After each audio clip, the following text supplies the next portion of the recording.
If you buy a workbench, can you really call yourself a woodworker? I mean, think about it. We make things out of wood, right? That's the whole point of being a woodworker. And for the last decade or so, there has been a huge trend toward building fancy workbenches. Whole books have been written, magazine articles published, videos made, entire classes have been established all about building your own workbench. It's almost become a rite of passage. If you don't build your own workbench, some say you can't consider yourself a serious woodworker. That's not hyperbole. People have literally said that to me many times over the years. Well, I've been doing this a long time, and I've built a lot of workbenches of all styles.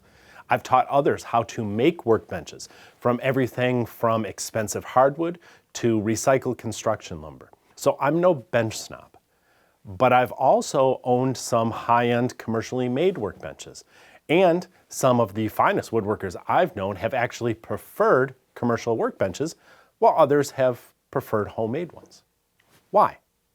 Well, let's look at the pros and the cons of building your own workbench versus buying one. And then let me know in the comments if you really think it's better to build or buy. But listen to what I have to say first, because I think you're going to find this a balanced video that will persuade as many to build as it does to consider buying.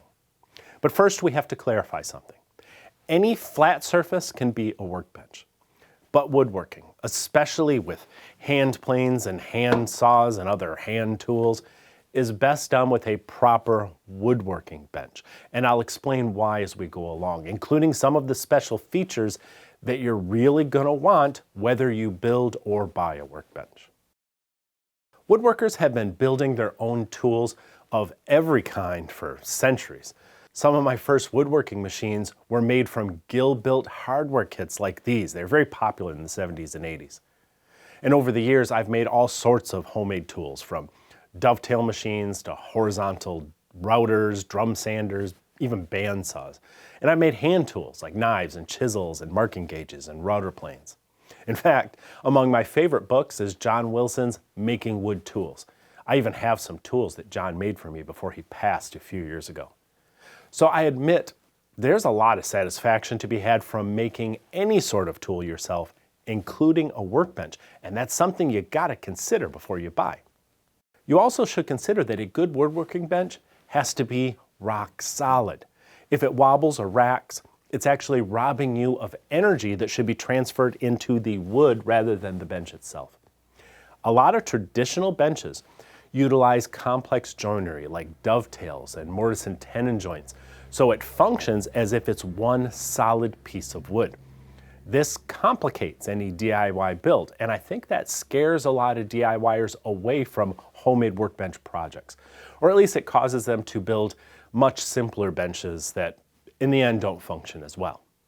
Some, but not all, commercially made benches utilize modern CNC construction techniques, such as embedding hardware into the structure of the bench itself so the joints can be held together tightly and they can be adjusted, retightened as the wood changes with the season, keeping your bench solid. I admit bolt heads aren't as pretty as the dovetails in more traditional joinery, but the result's hard to deny. This workbench, for example, is sturdy. It doesn't require a litany of traditional woodworking skills to build either. Again, that's not true of every commercially made bench. I've seen a lot of wobbly garbage out there. So if you're going to make your own, ask yourself, do you have the skills to make it right? A good bench should also be heavy. And I don't mean a little heavy. I mean it should be one of the heaviest things in your shop. Because just as you don't want it to wobble, you also don't want it to slide and walk around the floor as you work. This bench, for example, weighs over 500 pounds empty. With tools in the cabinet, you're talking 700-800 pounds. All that weight comes from the beefy construction. The legs of this one in particular are over 3 inches thick, and the stretchers aren't typical 1-by material that you see on a lot of benches. They're wider and twice as thick. The top is about 5 inches thick, and that's throughout. It's not thinner in the center than it is on the edges so that it looks thicker than it is. Other than some cutouts underneath for hardware mounting that's going to absorb blows like you're striking a tree. But This is a downside for buying a bench, because when you build it, you can control all these things. The fact is, beefy frames and thick tops aren't typical of a lot of commercially made benches. But if you build one, you get to pick how beefy, how heavy, how solid it is, assuming you have access to the right materials. And this brings us to one of the greatest challenges for DIY builders of traditional woodworking benches. If it's to be rock solid, massively built, and durable enough to take an absolute beating for the next 100 years, you really should make it from thick, hard wood. That's hard wood, not hardwood. There are some coniferous species like southern yellow pine that are as hard and heavy as oak. The problem with hard woods isn't just the cost, though. I mean, buying a bench like this one, which is European beech, isn't cheap either. But if you're going to build, where are you going to get the thick hardwood that you need? And if you're able to source it at a mill or at a hardwood dealer, how are you going to thoroughly dry something that thick to ensure the whole bench won't warp and twist over time? You could laminate thinner boards together. This top is actually laminated from 3 layers of 6/4 beech. You could do it, I suppose, with 6 layers of 3/4 inch hardwood, if you want to invest that kind of time that it takes to glue all that up. It's also worth noting that some people have built workbenches from nearly green wood, and as it moved and warped and twisted over time, they adjusted it. They reflattened the top every once in a while. They made adjustments to the frame. I built myself a bench from southern yellow pine construction lumber many years ago, though that was recycled lumber, so it had been drying for about 30 years. And I did have some warping issues to fix, so it can be done. But the question you have to ask yourself is, do you want that kind of ongoing hassle? That answer may be the biggest one to help you decide whether to build or buy. One of the biggest benefits of building your own workbench is you can control the features, assuming you know what features make a traditional workbench so useful, even for power tool woodworkers. It's not all about hand tool woodworkers. These type of traditional woodworking benches are great for power tools. For one thing, you're going to want really good vices. These things have to be solid because you're going to be beating on them, but they also have to work smoothly. I don't want to wear my arms out cranking a screw with too much drag because the vise isn't properly balanced. A good vise has one-fingered operation like this. I also want a thick hardwood chop or jaw on the vise because I don't want to accidentally bump a cast iron vise jaw or chop with my hand plane or my chisel. And a wooden chop gives you more options for holding work with bench dogs. Speaking of vices, one of the reasons I got this bench in particular is because I always wanted a traditional tail vise.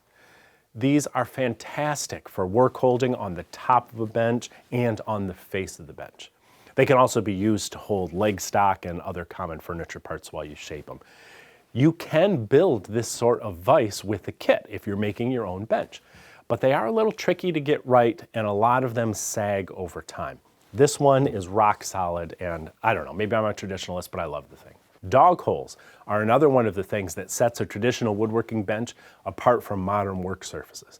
I've tried T-tracks and other systems, but especially in a dusty environment, nothing builds the combination of bench dogs and vices with the occasional holdfast.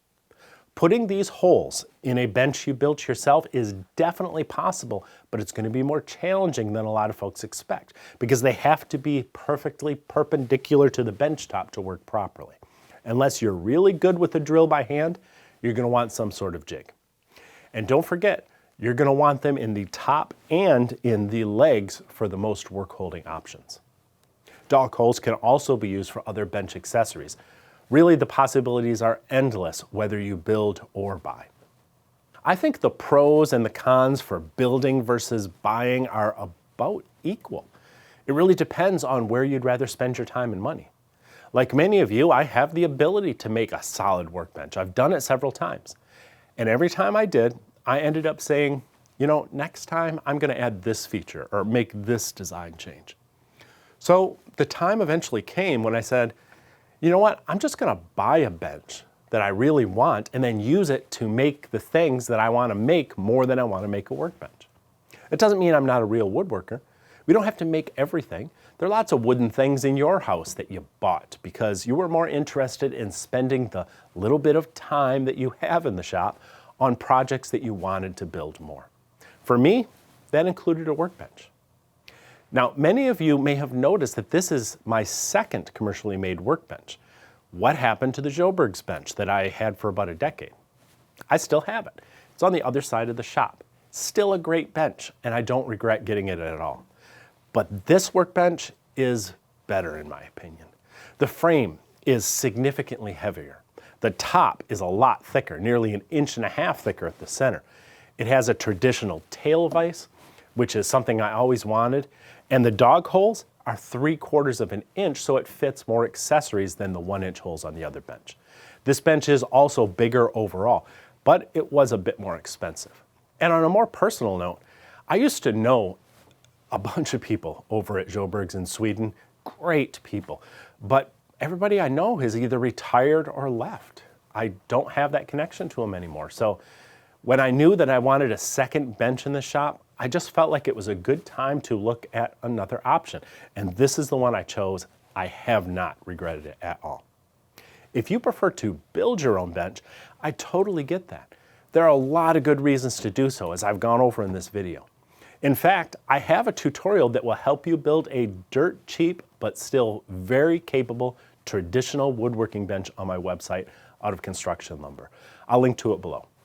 On the other hand, if you prefer to spend a little bit on one commercially made with all the bells and whistles that you can then pass on to your great-great-great-grandkids, I'll link to this one below too. Regardless of your personal preference, let me know in the comments what you think. Do you have to build a bench to be considered a real woodworker? I don't mean to scare you, but your ears are going to shrivel up and fall off if you don't wear hearing protection. I've seen the signs. It's not pretty. Is that what you want? Gaping, waxy holes on the sides of your head that hear nothing but endless ringing day and night until you wish for the sweet release of death? Look at my ears. They are glorious. Did you hear that? I did, because my hearing's perfect. And that didn't happen by chance. For 10 years, I've been wearing IsoTunes Bluetooth hearing protection. I wear them while I'm working in the shop, when I'm working in the yard, or anywhere that's noisy. And I don't just wear them to block out the sounds I don't want to hear.